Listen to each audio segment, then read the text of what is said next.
There are lots of different places we can go with this bill because it's so bad in so many different ways. But I want to emphasize one thing, and it's really the primary reason why we are here today. There are 7 Republican members of the House of Representatives from New York State. The Republicans have a 4-person majority. If any 4 of the Republicans from New York State were actually to stand up for their constituents, they could kill this bill and get a much better deal for their constituents. So that members like Nicole Malliotakis would not be voting to kick 37,000 of her own constituents off of health care. This, after she had said on April 14th, and I quote, "I cannot and will not support a final reconciliation bill that includes any reduction in Medicaid coverage for vulnerable populations."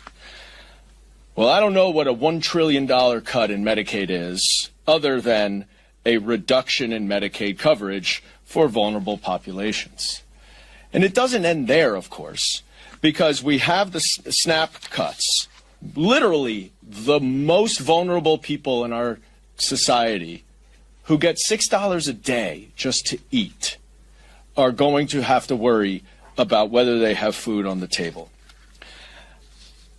I'm just going to focus on 2 other issues that haven't been touched on yet because I think they're very important. The first is the rollbacks on the Inflation Reduction clean energy subsidies. New York is a leading state in clean energy, in solar, in wind, and it is new energy sources made in America by Americans that are good for the environment, but also will satisfy the increasing demand we have for energy for AI and other quantum physics and other scientific advances. But notwithstanding the fact that we are a leading state in that, this bill rolls back significant portions of those clean energy subsidies. Why? Well, you may remember the reporting on the campaign trail when Donald Trump met with oil executives. And he said to them reportedly, "If you all give me $1 billion, I will take care of you." Well, they gave about $500 million, that's public. We don't know how much in dark money over the last cycle. And here, Donald Trump is taking care of them.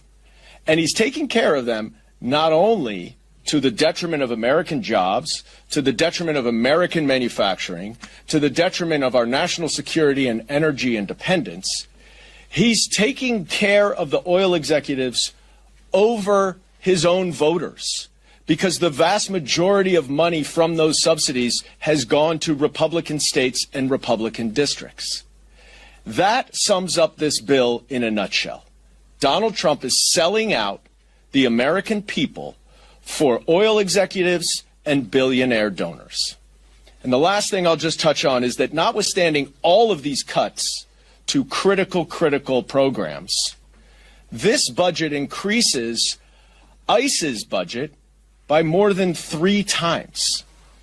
And just as people are losing jobs, are losing health care, are losing food benefits, it's good to be a masked ICE agent because every single one of them will get a $40,000 bonus in this bill. This is cruel, it is unusual, it is inhumane, but most of all, it is un-American. And if 4 Republicans in New York alone would stand up and say no because of the devastation and havoc it is going to wreak on the state of New York, this bill will not pass. The people holding out, though, are not any of the New York Republicans right now. So I urge all of the New York media to go ask Elise Stefanik, why are you gutting the budget of New York State when you want to lead it? Mike Lawler, why are you taking so many of your own constituents and New Yorkers off of health care, taking basic safety net benefits away from them? Ask every single one of them why they are voting against their campaign promises and against their constituents.